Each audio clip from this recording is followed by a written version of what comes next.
Bonsoir à tous. Merci d'assister à ce débat autour du thème de l'universalité de la dignité de la personne. Un débat organisé en collaboration avec la Fédération internationale des universités catholiques et plus spécifiquement avec le père Jacques Delongeau, président de la faculté Notre-Dame. Alors, largement employé, mais aussi largement contesté, quelle réalité recouvre la notion de dignité? Quels sont aujourd'hui les enjeux liés à ce concept, aussi à la mode que confus finalement? Pourquoi est-ce que nous avons particulièrement besoin aujourd'hui de donner du sens à la dignité de l'homme? Et quel est le rôle de l'Église dans la préservation de la dignité humaine? Ces interrogations nous rassemblent ce soir, d'une part parce que certains éléments propre à notre époque semble menacer la dignité de la personne, mais aussi parce que nous célébrons le cinquantenaire de la clôture du Concile Vatican II, un concile qui a accordé une place très importante à la question de la dignité. Et ce mardi des Bernardins est d'ailleurs l'une des 3 soirées qui complètent un colloque fêtant le cinquantenaire de la clôture de ce concile, un colloque constitué de théologiennes et de théologiens. Alors, le Collège des Bernardins vous propose, dans le cadre de ce mardi, de comprendre si cette notion de dignité est spécifiquement chrétienne et occidentale, ou si elle touche une vérité universelle susceptible de fonder certaines règles morales applicables à toutes les sociétés. Alors pour en parler, nous avons l'honneur de recevoir 3 invités. Laetitia Calmen, tout d'abord, bonsoir. Bonsoir. Bonsoir, vous êtes docteur en théologie, professeur de théologie à l'école cathédrale, consacrée dans l'ordre des Vierges. Vous avez par le passé été infirmière en soins palliatifs, mais on reparlera un petit peu tout à l'heure de votre parcours. Très bien. Éric Fiat, bonsoir. Bonsoir. Vous êtes quant à vous professeur agrégé de philosophie, maître de conférences à Paris-Est, Marne-la-Vallée. Vous êtes directeur à l'Institut Hannah Arendt d'un master de philosophie pratique, éthique médicale et hospitalière, mais aussi un doctorat de philosophie et du laboratoire espace éthique et politique. Enfin, nous avons aussi le plaisir d'accueillir ce soir le père Paulin Pukuta. Bonsoir. Merci. On est ravis de vous accueillir également. Vous êtes prêtre du diocèse de Pointe-Noire au Congo-Brazzaville, président du conseil scientifique de l'Institut catholique de Yaoundé et vous êtes également enseignant en écriture sainte. Alors, je vous propose de commencer par essayer de définir ce que signifie ce concept de dignité, comme je le disais, largement utilisé, mais voilà, c'est important de d'éclairer peut-être l'approche chrétienne de la dignité. On commence avec vous, peut-être, Père, parce que cette approche considère la dignité de la personne comme une donnée intrinsèque et inaliénable. Quelle est, voilà, est-ce que vous pouvez nous éclairer sur cette approche chrétienne de la dignité ? Je commencerai d'abord par une approche comme africain, un peu africaine. Je vais vous faire un aveu, mais rassurez-vous, ce n'est pas très grave. Alors, tout cet après-midi, j'ai cherché à traduire l'expression « dignité humaine » dans ma langue maternelle.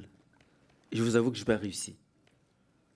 Je n'ai pas réussi, donc ça pose vraiment un grand problème. Alors, j'ai dû faire un détour en passant par une expression qu'on appelle donc le muntu. Le muntu dans les langues bantou d'Afrique centrale, c'est, disons, la personne humaine.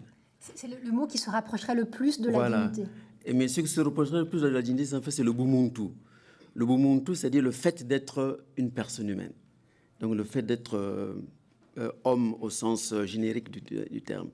Donc on voit que déjà, à l'origine, il y a déjà un problème dans l'expression, dans la traduction, dans le que signifie donc l'expression. Alors, c'est beaucoup plus, dans cette perspective africaine, le bumuntu, c'est beaucoup moins abstrait et peut-être plus englobant que dignité humaine. Ça, c'est un premier pas parce que pour voir la traduction au niveau africain, donc ça peut-être que mais c'est intéressant parce que ça permet de ne pas voir justement cette question de la dignité uniquement à travers un prisme franco-français et ce terme de dignité effectivement qui est propre aux Français et c'est très intéressant de constater qu'il n'y a pas véritablement d'équivalent, mais finalement ça se rapproche un peu de la notion chrétienne où l'approche chrétienne, si j'ai bien compris, considère la dignité de la personne comme une donnée intrinsèque et inaliénable. Donc si le mot qui s'en rapproche le plus, c'est justement la personne humaine, on est finalement absolument, oui, c'est très loin. Je pense déjà au texte, je suis bibliste, hein, vous m'excuserez, donc je pense déjà au texte de la Genèse, donc de Dieu qui crée l'homme et la femme à son image. À mon avis, ce qui est de plus fort, justement, ce qui fait le plus fort dans la dignité humaine ou le fait d'être personne, c'est d'être créé à l'image de Dieu. À mon avis, c'est vraiment le plus fort. Alors, on viendra effectivement, c'est un sujet très intéressant, la façon dont cette question de la dignité est perçue dans d'autres cultures, que ce soit la culture africaine ou autre. Laetitia Kelman, c'est intéressant aussi, parce que vous êtes théologienne, d'avoir votre définition du concept de dignité. Je me sentirais très mal de dire autre chose que ce que dit le Père et un bibliste, puisque la tradition reprend aussi cette expression de création à l'image. Alors j'ajouterai ceci, effectivement, qu'est-ce que ça veut dire ? Qu'est-ce que ça veut dire lorsque je dis l'homme est créé à l'image de Dieu ? Quand on dit ça, on a l'impression d'avoir tout dit, et en même temps, il faut encore l'expliciter. Et là, il ne suffit pas de se référer au livre de la Genèse. Il me semble que l'ensemble des livres bibliques, à la lumière des figures bibliques et de leur humanité éclairée par la lumière de Dieu, nous éclaire de façon de plus en plus précise sur ce que c'est que d'être créé à l'image de Dieu. Donc à la fois c'est une valeur intrinsèque et en même temps l'homme est appelé à correspondre à cette image profondément inscrite en lui. Alors cette image, à quoi est-ce que ça fait écho ? Il me semble, très brièvement, que ça fait vraiment écho à la parole de vie que Dieu inscrit en l'homme et en la femme. Alors comment est-ce que cette parole de vie apparaît ? Rien que déjà dans le livre de la Genèse. Ce qui m'a beaucoup marqué en étudiant ce passage de l'Écriture, ce passage de la création de l'homme et de la femme, c'est que Dieu, il est écrit que Dieu leur dit « soyez féconds ». Au sujet des animaux, il est dit, on lit « Dieu dit « soyez féconds », tandis que pour l'homme, il leur dit « soyez féconds ». Donc non seulement il inscrit sa parole de vie au principe de l'être humain, mais il lui donne la responsabilité de donner la vie à travers toutes ces dimensions humaines, donc à travers les dimensions corporelles, spirituelles, psychologiques. Et donc il me semble que le terme dignité doit pouvoir intégrer tout cela pour accéder à un certain réalisme. Parce qu'effectivement, on voit aujourd'hui dans les débats que ce terme peut vouloir dire beaucoup de choses. En tout cas, il peut être compris de façon différente. Il peut être instrumentalisé, ouais. On en parlera effectivement un peu plus tard, vous avez raison. Éric Fiat, vous avez beaucoup réfléchi, vous aussi, à ce concept de dignité. Vous avez d'ailleurs écrit un livre qui s'intitule « Grandeur et misère des hommes, petit traité de dignité ».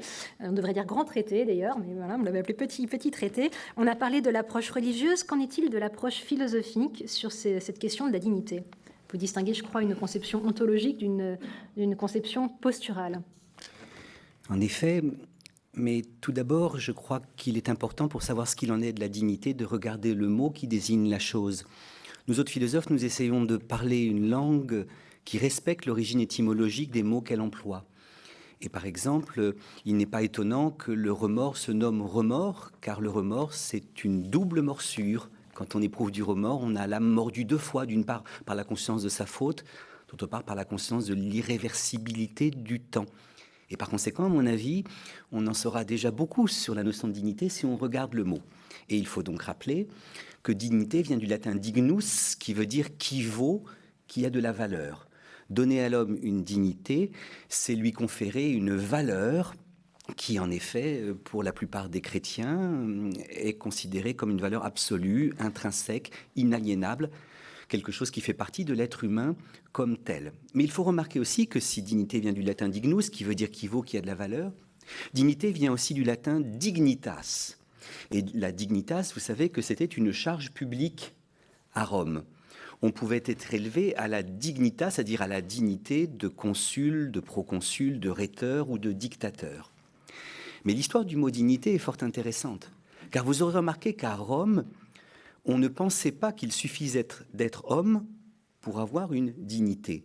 Une femme, un esclave, un barbare n'auraient jamais pu être élevés à la dignité de rhéteur ou de consul ou de proconsul ou de dictateur. Par conséquent, la dignité était dans l'Antiquité un privilège, un apanage, quelque chose qui n'aurait pu être donné à tous les hommes. Et par l'influence que je crois, très heureuse, et du christianisme et du kantisme, progressivement, on s'est mis à penser que la dignité n'était pas un apanage, mais quelque chose qui devait être à tous donné, que la dignité n'était pas un privilège, mais un bien commun.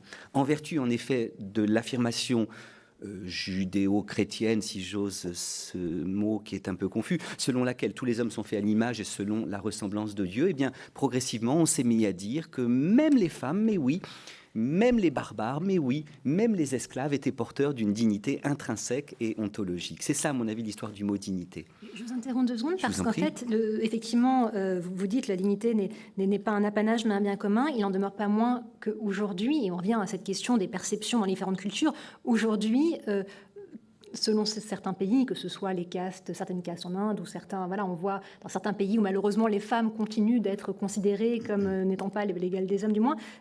Voilà, cette notion de la dignité finalement est très, très ethnocentrée, en tout cas, voilà, telle qu'on l'aperçoit à travers notre prisme. Est-ce que, telle que vous la décrivez, telle que vous l'entendez, telle qu'elle devrait l'être, est-ce qu'elle est elle n'est pas en tout cas une réalité dans tous les pays? Alors oui, en effet, il faut le constater, et c'est bien dommage. Et on peut l'expliquer pour cette raison toute simple, qui est que la révélation selon laquelle tous les hommes sont faits à l'image et selon la ressemblance de Dieu, eh bien, n'est pas partagée par l'ensemble des hommes sur cette terre. Mais il me semble que, quand bien même Dieu n'existerait pas, quand bien même il n'aurait pas fait tous les hommes à son image et selon sa ressemblance, il me semble qu'il est possible d'affirmer la dignité de tout homme. Et alors c'est là que j'évoquais à la fois l'influence du christianisme mais aussi l'influence du kantisme. Alors je ne veux pas trop vous embêter avec Emmanuel Kant, dont le nom seul suscite parfois l'effroi, mais Kant est le premier philosophe qui, d'une manière assez magistrale, nous a montré que même si Dieu n'existait pas, et même si Dieu n'avait pas fait tous les hommes selon son image et selon sa ressemblance, eh bien tous les hommes seraient porteurs d'une valeur absolue. Pourquoi ? Eh bien parce que, selon Kant, tous les hommes sont porteurs de la même loi morale. Vous savez que Kant est mort, ça arrive au meilleur, et vous savez qu'avant de mourir, il avait demandé à ce que fût inscrite sur sa tombe cette formule inoubliable de la critique de la raison pratique: 2 choses me remplissent d'émerveillement, le ciel étoilé au-dessus de nous et la loi morale en nous. Eh bien, je pense que la loi morale est présente aussi bien dans le brahman que dans l'intouchable, aussi bien dans le japonais que dans le camerounais, aussi bien dans la femme que dans l'homme, aussi bien dans l'homme libre que dans le barbare. Et voilà pourquoi, quelque attachement que j'ai à l'affirmation chrétienne de mes 2 amis, plutôt, quelque attachement que j'ai à la manière chrétienne que mes 2 amis ont d'affirmer sur laquelle que tous les hommes sont dignes, il me faut cependant Kant, il me faut aussi affirmer que même s'il n'existait pas, et même si tous les hommes n'avaient pas été faits à son image et ressemblance, tous les hommes seraient porteurs d'une dignité. Je mets un peu de sel dans nos débats parce que mes collègues ne seront peut-être pas d'accord avec cette idée. Vous avez envie de réagir à ce que vient de dire Eric Piat? Oui. C'est vrai qu'il y a cette universalité, quels que soient disons, les lieux, mais en même temps, il y a la perception qui n'est pas toujours la même. Pour revenir un peu à l'Afrique, pour parler un peu du Ubuntu dont je parlais tout à l'heure, là, il y a beaucoup plus d'insistance sur... le Ubuntu est vu un peu comme une réalisation de la personne. Et cette réalisation est beaucoup plus... On insiste beaucoup plus sur l'accent communautaire. Donc, si bien que ce n'est pas l'individu seul qui se réalise, pas l'individu seul qui est appelé à la dignité, mais la dignité est vue dans une perspective communautaire. En ce sens que s'il y a un élément, un maillon de la chaîne qui n'est pas dans la perspective de la dignité, eh bien on peut dire que toute la chaîne se casse en quelque sorte. Donc il y a peut-être... c'est là où justement l'interculturalité est intéressante, parce que je vois que chacune des communautés vient ajouter un élément aux autres. Nous, on insiste par exemple sur l'aspect communautaire, avec comme conséquence... par exemple, l'insistance sur la dignité des peuples, l'insistance sur l'aspect, par exemple, économique, sociologique, ainsi de suite, de la dignité. Même si parfois certains dirigeants en profitent pour dire oui, mais nous nous battons pour la dignité économique, ainsi donc les droits humains, ainsi de suite, que les gens soient en prison, ça c'est pas grave, pourvu qu'on se batte pour le développement économique, ainsi de suite. Donc ils ont tendance un peu à opposer, disons, la dignité humaine vue dans sa perspective, disons, communautaire et la dignité individuelle. Peut-être que l'interculturalité permet justement à chacune des cultures de s'enrichir, donc les unes des autres, pour voir un peu tous les aspects de cette dignité humaine. Laetitia Kelmen, toutes les cultures, on le voit, ne perçoivent pas la question de la dignité de la même façon. Est-ce qu'il faut plutôt respecter ces communautarismes ou tenter d'imposer l'universalisme de cette valeur, selon vous ?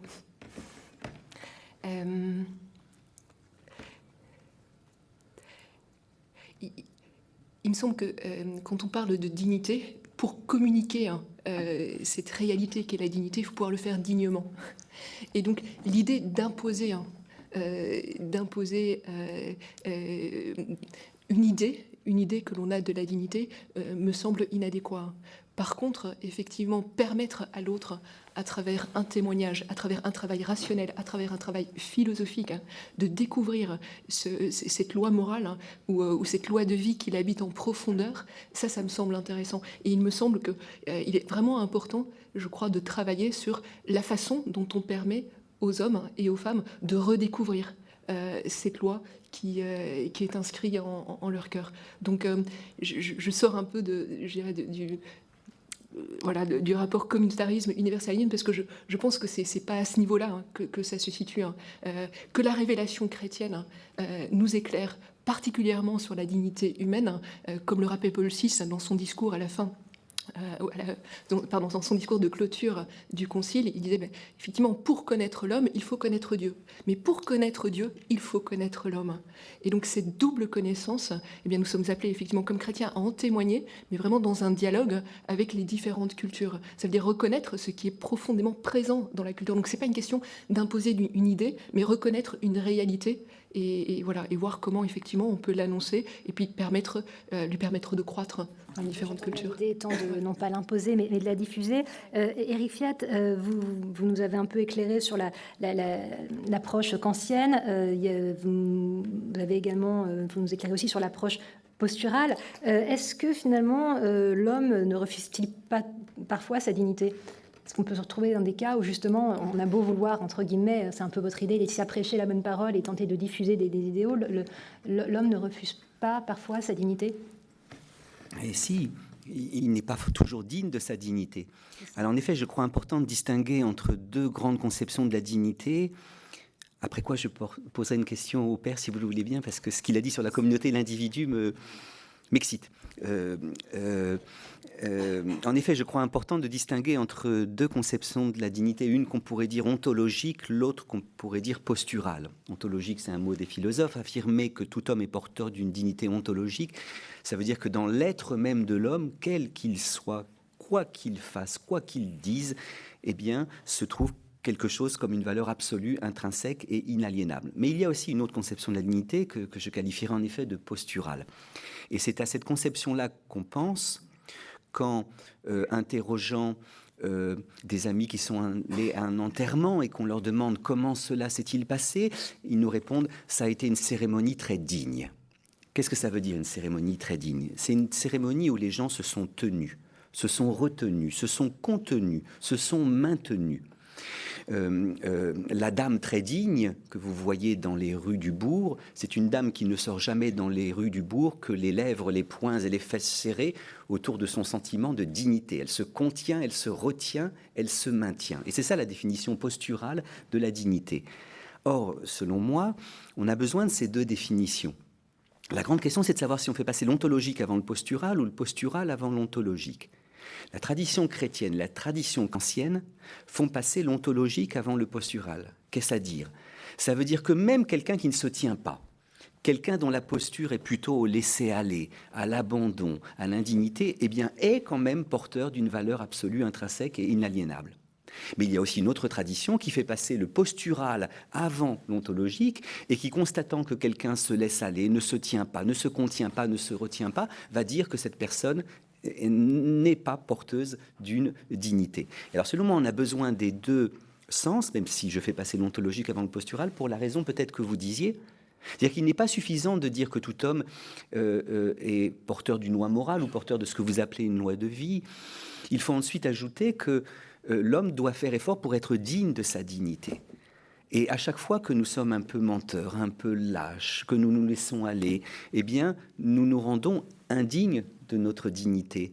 Alors simplement, si vous dites que quelqu'un est indigne de sa dignité, et sans doute que le violeur, le criminel, le menteur, le traître ont agi de manière indigne. Si vous dites que quelqu'un est indigne de sa dignité, c'est quand même à l'aune d'une dignité ontologique que vous jugez que sa conduite fut indigne. Et par conséquent, oui, nous sommes tous porteurs d'une valeur absolue, mais nous devons essayer d'être à la hauteur de cette valeur. Et sans doute ne nous le sommes jamais totalement. Et c'est là peut-être que nous avons besoin du soutien des autres. vous vouliez poser une question, justement. Oui, mais je parle trop. Non, pas du tout. Oui, communauté, individu. Ma grande question. Vous disiez que chez vous, vous insistez plus sur la communauté que sur l'individu, mais ma question c'est, est-ce que si une communauté ne porte pas la dignité d'un individu, est-ce qu'il en est dépourvu ? Ou est-ce qu'on peut quand même lui en prêter une ou lui en accorder une ? Il en a une, bien sûr, il en a une. Mais il ne porte pas l'accent sur, disons, sa propre dignité. Il essaie de promouvoir la dignité de l'ensemble. Il essaie de promouvoir la dignité de l'ensemble. Chacun en a une. Il n'y a pas le... Ça veut dire que, en fait, c'est une question d'accent, en fait. C'est l'individu qui est pour le groupe plutôt que le groupe pour l'individu ? Ou il n'y a pas forcément à choisir entre ces deux Disons, le groupe prime. C'est ça. Le groupe prime, mais il n'y a pas à choisir entre les deux. C'est pour cette raison que je crois qu'il y a beaucoup de... C'est pour ça que j'ai dit tout à l'heure qu'il y a dans les échanges interculturels, on a beaucoup à recevoir les uns des autres. Parce que, enfin, moi, vu d'Afrique, ici, on insiste beaucoup sur les droits donc, de l'individu, de la personne. Chez nous, c'est beaucoup plus le droit de la communauté. Bon, c'est vrai qu'on dit que ça peut étouffer les droits des personnes. C'est un danger, c'est un risque. Comme je disais tout à l'heure, il y a des gens qui en profitent pour dire oui, nous nous battons pour les droits de la communauté, pour que tout le monde puisse avoir de l'eau, et ainsi de suite. Donc, mettre les gens en prison, bon, ça c'est secondaire, pourvu que la communauté, la société puisse grandir. Donc, il faut, je crois, réussir à trouver l'équilibre entre les deux pour pouvoir. Et je vois que c'est dans l'échange entre nos différentes sociétés qu'on peut trouver l'équilibre. Vous dites qu'on a beaucoup à recevoir les uns des autres. Éric Fiat, vous insistez justement sur le rôle d'autrui dans l'accès à la dignité. Oui, parce que la dignité ne peut pas se perdre, selon moi. Si tout homme est porteur d'une dignité ontologique, ça veut dire qu'il ne peut pas perdre sa dignité. Mais en revanche, il peut en perdre le sentiment. Et en effet... travaillant un peu dans le domaine de l'éthique médicale, je peux très bien imaginer, vous voyez, qu'une femme qui aurait placé sa dignité, c'est-à-dire sa valeur, dans l'opulence de sa chevelure, dans la beauté de son corps, dans la maîtrise qu'elle a de sa parole, de sa famille, de son travail, eh bien, je peux imaginer que si elle se retrouve sur un lit d'hôpital, découronnée par la chimiothérapie, ayant perdu la maîtrise de ses gestes, de ses sphincters, eh bien, qu'elle soit vue comme ça pourrait lui faire dire « mais j'ai perdu ma dignité ». Et alors, il serait trop rapide de dire « mais non, ma chérie, tu n'as pas perdu ta dignité, puisque la dignité est une composante ontologique de l'être humain, comme dit le christianisme et comme dit le kantisme. » Non, il faut écouter la parole de quelqu'un qui dit « j'ai perdu ma dignité ». Et alors, à ce moment-là, faire travail avec lui pour essayer de lui faire comprendre que non, il n'a pas perdu sa dignité, mais il en a perdu le sentiment. Et c'est là que nous avons besoin des autres, parce que je ne peux pas recouvrer seul le sentiment de ma dignité. J'ai besoin que les autres garantissent ce sentiment. Comme disait Bachelard, le moi s'éveille par la grâce du toi. Et la valeur de mon moi, la dignité de mon moi, j'ai besoin que tu la garantisses. C'est un peu l'histoire de la Belle et la Bête. Si vous voulez, la bête, c'est un homme, mais le pauvre, il est victime d'un ensorcellement qui fait qu'il ne peut présenter à la femme qu'il aime que les traits hideux d'une bête. Et souvenez-vous de cette scène prodigieuse dans le film de Cocteau, où la Belle est dans ses appartements, elle entend du bruit, elle ouvre la porte et elle voit la bête qui se déchire les flancs et qui dit « Pardon, de quoi me demandez-vous pardon ? D'être une bête ». Et à ce moment-là, la Belle regarde la bête comme on regarde une chose, et la bête dit « Ne me regardez pas ainsi, je ne puis supporter votre regard me brûle ». Et par la grâce des trucages, dans le film de Cocteau, vous avez à ce moment-là de la fumée qui sort du corps de la bête. Je veux dire par là qu'il est des regards qui font fondre le sentiment de dignité comme neige au soleil. Heureusement qu'à la fin du film, la Belle accorde un autre regard à la bête. Et là, il y a un petit miracle, c'est que les défroques de la bête tombent et sort Jean Marais. Bon, ça ne marche pas toujours aussi bien, mais nous avons besoin en effet que les autres attestent de la pérennité de notre dignité quand nous en perdons le sentiment. Vous faisiez référence à la maladie qui peut donner à quelqu'un le sentiment, du moins, de perdre sa dignité. Parfois, ce sont des hommes qui enlèvent à d'autres hommes ce sentiment de dignité. Je fais référence notamment à la façon dont se sont comportés les nazis pendant la période dite de la Shoah. C'est vrai que la dignité de la personne a souvent, pas seulement à cette occasion-là, mais bon, c'est celle qui revient le plus et pour cause. La dignité de la personne a souvent été menacée au cours de l'histoire. Permettez-moi juste de vous lire ces quelques extraits de « Si c'est un homme », ce magnifique livre de Primo Levi. Plus rien ne nous appartient. Ils nous ont pris nos vêtements, nos chaussures et même nos cheveux. Si nous parlons, ils ne nous écouteront pas. Et même s'ils nous écoutaient, ils ne nous comprendraient pas. Ils nous enlèveront jusqu'à notre nom. Et si nous voulons le conserver, nous devrons trouver en nous la force nécessaire pour que derrière ce nom, quelque chose de nous, de ce que nous étions, subsiste. Est-ce que l'un d'entre vous souhaite réagir? Laetitia, peut-être? Est-ce que je peux d'abord réagir à Bien partir sûr. de ce que Éric Fiat a dit si je suis face à une personne malade et qui effectivement a le sentiment d'avoir perdu sa dignité, je ne pense pas que l'attitude chrétienne, je ne pense pas que le christianisme consiste à imposer une idée de la dignité à cette personne, mais par contre vraiment de la reconnaître en profondeur. Comme infirmière, moi ce qui m'a frappée, et c'est ce qui m'a conduit à la théologie, c'est à quel point les personnes appauvries, les personnes dépouillées, les personnes souffrantes et en recherche de leur humanité, me révélaient à moi-même mon humanité. Et il me semble que là, il y a quelque chose d'important. C'est-à-dire, voilà, comment est-ce que je peux rendre compte de cette grâce de révélation qu'il me communique? Comment est-ce que il m'invite, rien qu'à travers le temps partagé avec elle, à l'inventivité de la charité, à l'inventivité d'une présence perpétuellement nouvelle et qui après va probablement être un lieu d'éducation à la fraternité, mais qui est ô combien important aujourd'hui pour notre société. Si on perd ce sens de la fraternité, effectivement, on entre dans une attitude de défiance et le sens de la vie sociale se perd. Et selon le terme de Jean-Paul II, le risque est d'entrer de plus en plus dans une culture de mort décrite par Primo Levi. Mais je me dis, voilà, il y a ce qu'il traverse, il y a ce qu'il vit, et c'est vrai que c'est dans le cadre des camps. Je pense qu'il y a d'autres contextes où d'autres personnes vivent cette réalité-là. Et je pense qu'effectivement, nous avons une responsabilité de fraternité, d'humanité commune dont nous sommes garants. Et qui est, comme je le disais, le lieu même à partir duquel une société peut s'édifier humainement. Père, est-ce que l'on peut, selon vous, enlever à quelqu'un sa dignité en lui enlevant effectivement sa famille, son honneur, son nom? Ou bien est-ce que si on revient à la définition chrétienne, la dignité est finalement une part de l'homme qui ne peut le quitter, qui est sa définition même? Et comme le dit très justement Éric Fiat, on lui enlève le sentiment de la dignité, mais pas sa dignité. On enlève le sentiment, mais comment distinguer le sentiment de la dignité? C'est ça peut-être qui est parfois différent. La définition que je donnais, par exemple, au niveau africain, c'est qu'il n'y a pas une distinction entre la personne et sa dignité. Donc, si on enlève, chez nous, quand on enlève à quelqu'un sa dignité, c'est en fait, on le tue, en quelque sorte. Donc, il est complètement anéanti. Donc, il n'est plus homme, il n'est plus personne. Donc, c'est ça, en fait. Donc, ça montre bien, effectivement, jusqu'où peut aller, justement, cet anéantissement ou ce néantissement.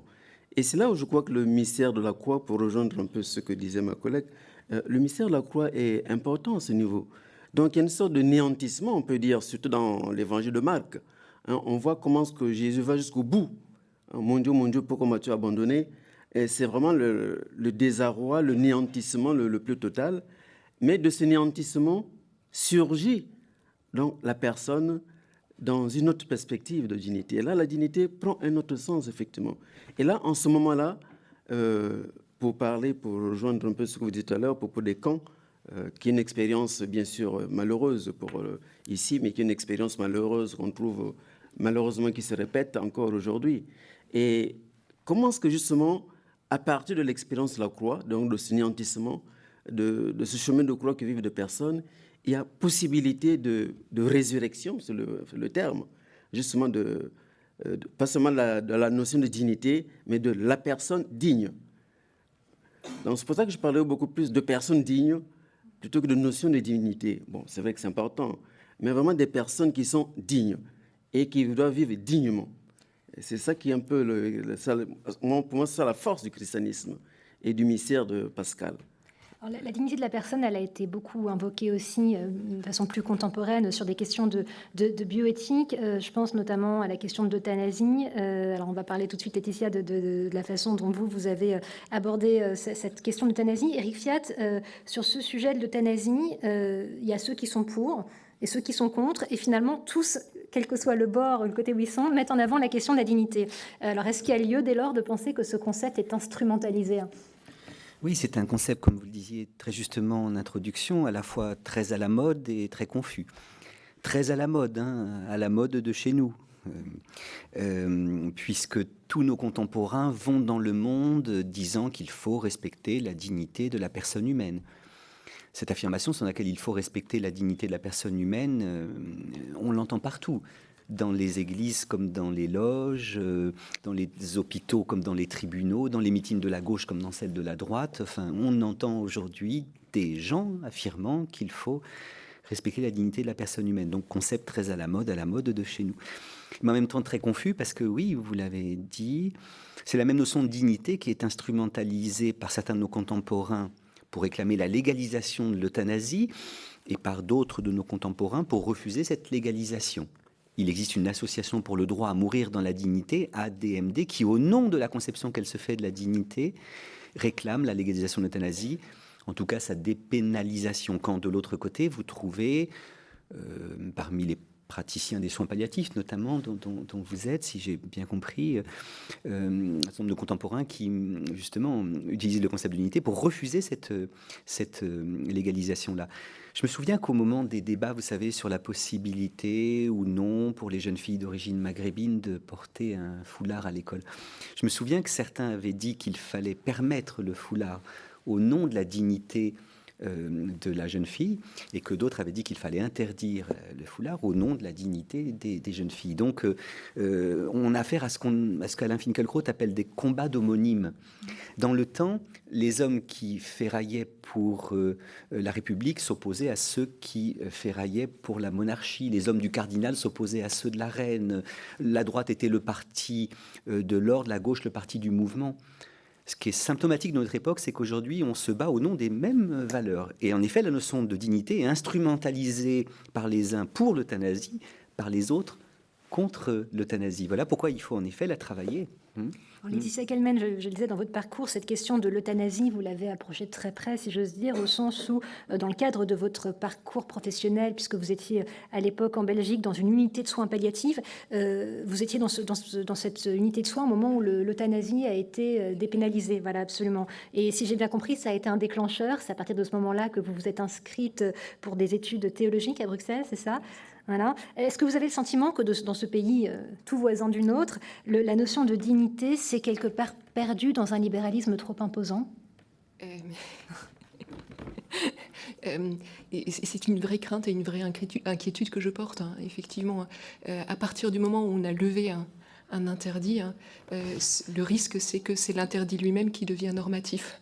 On voit qu'on a, au départ, c'était une dépénalisation, hein, c'était dans une situation extrêmement exceptionnelle, hein, où il n'y avait pas d'autres moyens possibles pour soulager la personne. Il y avait tous les garants possibles et imaginables, et aujourd'hui, on en arrive à l'extension aux mineurs, et puis aux personnes atteintes de démence sénile. Et donc, on voit comment il y a là une culture de mort qui se déploie. Et moi, ce qui me frappe lorsque je retourne en Belgique, c'est le poids de culpabilité que l'on fait porter sur les personnes fragiles et vulnérables. Ça veut dire qu'aujourd'hui, elles se sentent coupables de vouloir vivre. Et quand ma grand-mère a été hospitalisée, alors en principe, voilà, il faudrait avoir une relation de confiance avec l'équipe médicale. Eh bien, je me suis sentie obligée d'aller leur demander, écoutez, nous ne voulons pas de l'euthanasie. Donc on entre dans une relation de défiance qui n'est pas seulement, voilà, qui n'est pas seulement vraie dans le domaine médical, mais aussi par rapport au système juridique politique. Moi, ce qui m'a frappé comme argument donné par par le Premier ministre belge. Voilà ce qu'il disait en substance. C'était quand on l'interrogeait sur l'extension de l'euthanasie aux enfants, aux mineurs. Il disait, c'est pour garantir un maximum de liberté à nos citoyens. Alors, où va-t-on, hein ? Où va-t-on ? Et je pense, et c'est là où ça m'attriste, et je crois que c'est une inquiétude réelle pour l'Europe que je porte, c'est que on perd, si on perd la notion de dignité en tant qu'elle est inhérente à l'être humain, je pense qu'on perd vraiment le sens du fondement de notre société. Est-ce qu'on a assez pris conscience de l'héritage que nous donne une personne mourante et en train de mourir. Moi, j'ai été très marquée par la manière dont mon père est décédé. Je me dis, en fait, cet acte-là, je l'ai vraiment reçu comme le plus grand héritage qu'il m'a laissé. Et parce qu'en fait, il l'a vécu dans un chemin de réconciliation. Alors, il est décédé d'un cancer. On voit comment la maladie peut abîmer le corps. Il n'avait plus conscience de ce qu'il était. En tout cas, c'était l'impression que l'on avait. Et cependant, la façon dont il a porté cette réalité jusqu'au bout, je reçois cela comme un héritage incroyable, en me disant, mais plus profondément que cette réalité de mort, que cette réalité de maladie, que cette réalité de souffrance, il y a un don de vie possible. Il y a un don de vie possible. Et c'est vrai que si on élimine ça d'une société, je vois plus très bien ce qui l'anime en vérité. Voilà.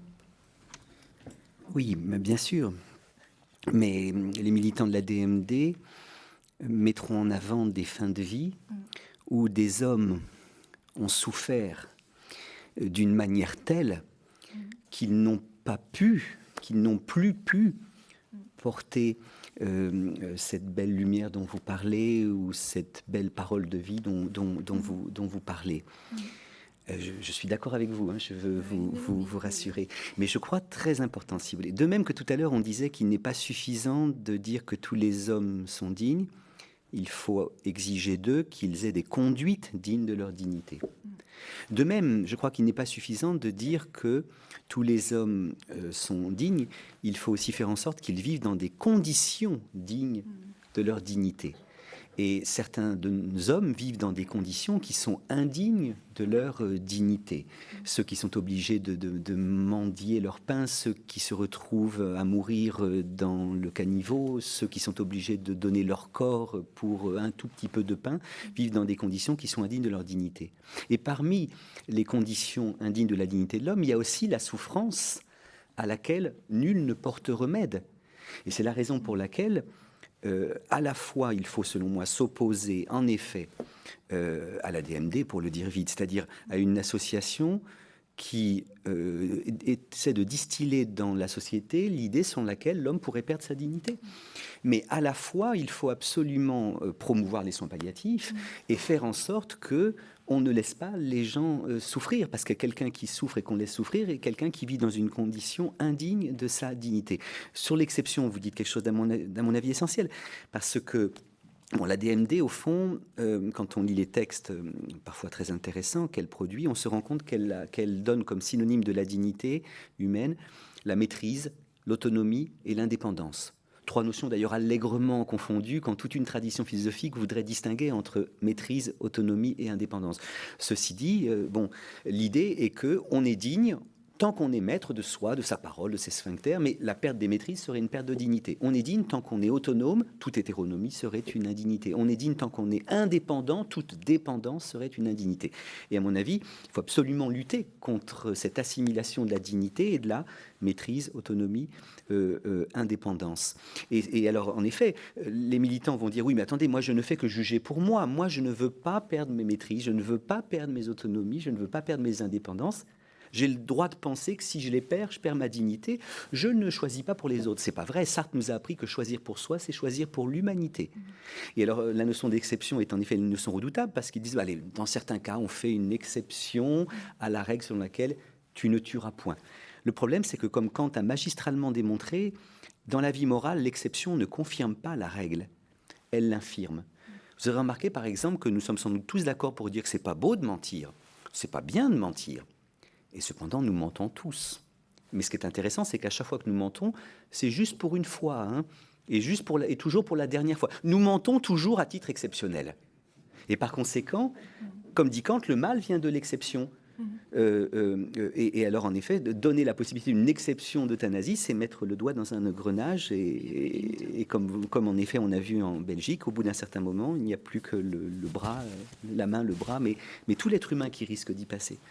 On va revenir un peu à Vatican II, même si ces questions de bioéthique sont passionnantes. Je vous en prie, avec plaisir. Est-ce qu'il n'y a pas justement l'aspect communautaire? Parce qu'effectivement, la souffrance est quelque chose de terrible. On ne peut pas se mettre à la place de celui qui souffre. Peut-être que l'aspect communautaire, l'aspect familial, faut dire peut-être qu'à côté des soins palliatifs, je suppose que ça se fait, qu'il y a justement cet aspect communautaire. Vous ferez l'expérience de votre papa. Et je vois que l'aspect familial, je vois qu'il a beaucoup aidé. Est-ce que justement cette rupture, cet isolement, je peux dire en quelque sorte, c'est là où justement la dignité comme simplement élément personnel, individuel, et ça pose problème. Alors si c'est porté par une communauté, c'est vrai que la communauté ne va pas remplacer la souffrance, ne va pas porter la souffrance, mais à mon avis, ça pourrait peut-être être différent. Peut-être que c'est ça qu'il faudrait peut-être retrouver également. Donc cet aspect familial, communautaire, qui porte justement celui qui est en train de partir. En Belgique, quand il y a eu la dépénalisation de l'euthanasie, en fait, l'euthanasie est très vite devenue, dans certains services de soins palliatifs, une proposition. Moi, ce qui me frappait quand les personnes demandaient de mourir, et en dialoguant un peu avec elles, c'était par peur de mourir. Et on voit bien comment la mort est une réalité qui nous échappe, ça c'est sûr. C'est un lieu d'achèvement auquel on n'a pas accès par soi-même. Et c'est là où je pense effectivement que la présence d'autrui, après je crois forcément, la foi est un lieu à partir duquel on peut intégrer cet achèvement. Mais ce qui me semble important quand on est effectivement face à des personnes fragilisées par le désespoir et ne voyant plus que l'issue de choisir la mort, c'est au départ, comme jeune chrétienne, un peu militante, etc., je leur disais, écoutez, non, l'euthanasie, c'est pas une bonne chose, il y a la dignité, etc. C'est probablement pas d'abord dans un débat d'idées que ça se situe. Au fur et à mesure, j'ai pu découvrir que le fait de lui dire, mais qu'est-ce que vous avez mangé de bon ce midi ? Quelle est la visite que vous avez eue hier? Comment va votre petite fille que j'ai vue dans le couloir? Le fait de réconcilier, d'aider les personnes à se réconcilier avec la vie telle qu'elle se dit concrètement. Et puis, tout à coup, effectivement, elles se disent... mais je me sens mieux. Voilà, parce que c'est la souffrance morale qui est extrêmement difficile. Je pense en tout cas que 99% des souffrances physiques aujourd'hui peuvent être soulagées. Mais la souffrance morale, elle est là.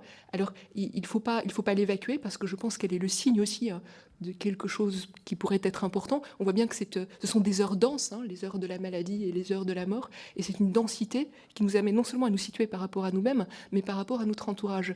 Et il me semble que le terme de réconciliation, temps de réconciliation, c'est un temps important. Comment est-ce que mon corps me dit mon histoire? Comment est-ce que mon corps me dit ce que j'ai vécu? Comment est-ce que mon entourage me révèle ce que j'ai vécu, me révèle mon histoire? Et comment ce sont des lieux où, tant que c'est possible, à la fois la parole, mais aussi les non-dits, les gestes, etc., prennent une portée qui à mon sens, est vraiment, vraiment décisive et importante. Face à ce que vous dites justement à l'importance du cœur, de la famille, de la personne, à cet environnement très humain, est-ce qu'il faut que les gouvernements arrêtent de légiférer? Je fais référence à la Constitution pastorale Gaudium et Spes sur l'Église dans le monde de ce temps, donc qui est un des principaux documents de l'Église catholique romaine issu du deuxième concile œcuménique du Vatican. Le constat de ce texte est le suivant: aucune loi humaine ne peut assurer la dignité personnelle et la liberté de l'homme comme le fait l'Évangile du Christ. Alors Père, voilà, est-ce que justement, face à ce qu'on lit dans ce texte, est-ce que les gouvernements devraient arrêter une bonne fois pour toutes de légiférer sur ces problématiques de dignité? Non, je ne pense pas. On ne peut pas dire au gouvernement d'arrêter de légiférer, mais de légiférer pour le bien. Qu'ils aillent vraiment dans le sens, je ne sais pas si moi d'aller dans le sens de l'Évangile, mais qu'ils légifèrent pour le bien et des personnes, et des familles, et des populations. Et c'est là où, justement, les chrétiens ont quelque chose à apporter, justement, au nom de leur foi, au nom de l'Évangile, et au nom de tous ces textes donc, de Vatican II, dire voilà ce à quoi nous croyons. Donc de ne pas baisser les bras. Donc d'être capable de se positionner, pas simplement dans une position agressive, hein, où on donne l'impression qu'on est qu'on est en train un peu d'être d'arrière-garde, en train de tirer donc en arrière. Non, mais vraiment dans une perspective de proposition, qui est d'ailleurs la perspective de Vatican II. Vatican II, c'est Jean XXIII, c'était quelqu'un de très positif, de très, très jovial, et il est là plutôt pour proposer. Voilà ce que nous avons à proposer à la société pour le bien de la société. Donc, si vous voulez légiférer, on ne peut pas empêcher un un gouvernement de légiférer. Mais pourquoi légifère-t-il? Dans quel sens va-t-il cette loi? Et c'est là où justement nous avons, je crois, des choses à apporter et investir justement tous ces milieux où se prennent les lois.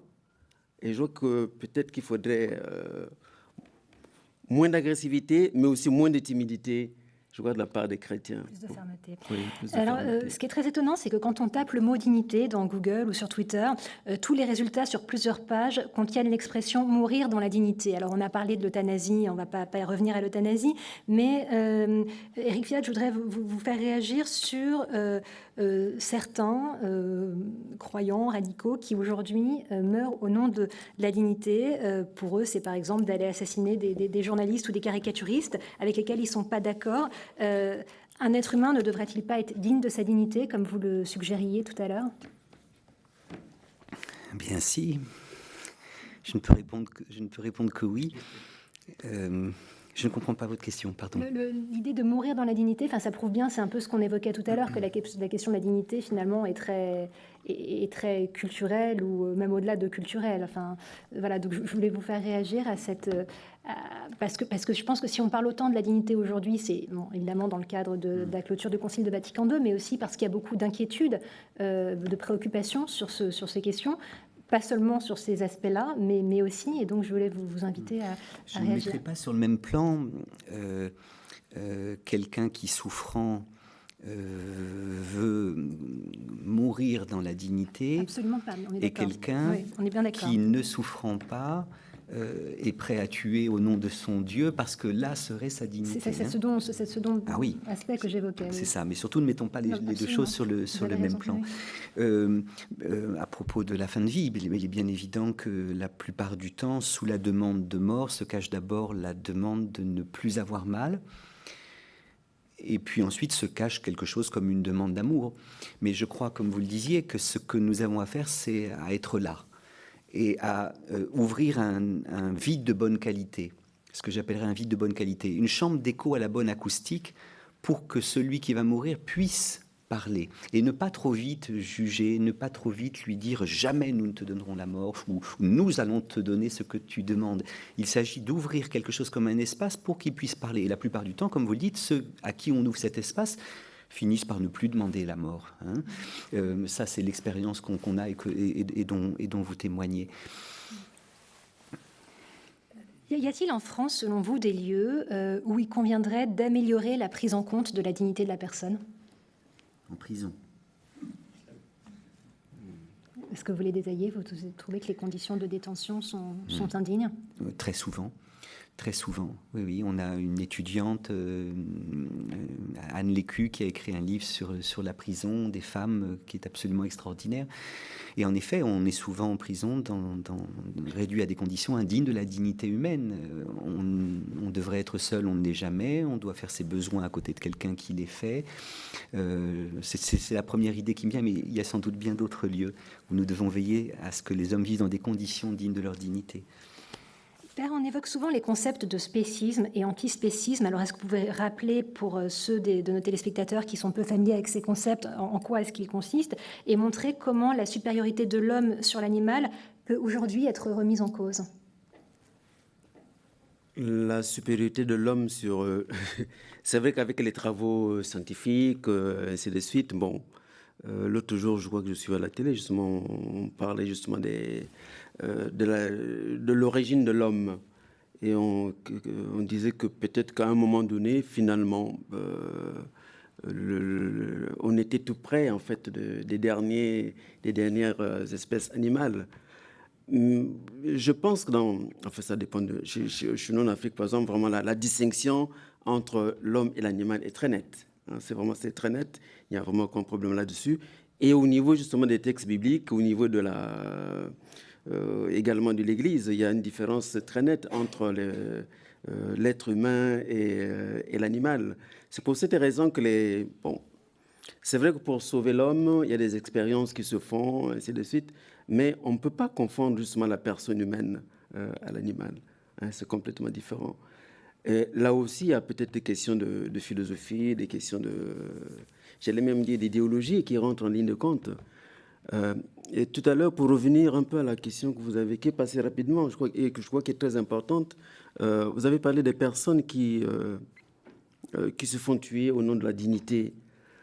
Je vois qu'il y a aussi des idéologies, et ça, je vois que c'est important, que ce soit des idéologies fondamentalistes, d'autres types d'idéologies, qui prennent en otage, en fait, la dignité humaine. De la même manière qu'il y a des théories scientifiques qui prennent en otage la dignité humaine. Et là aussi, je crois que nous avons à pouvoir discerner ce qui est pris en otage, ce qui est idéologique, et ce qui est vraiment réflexion sur la dignité humaine.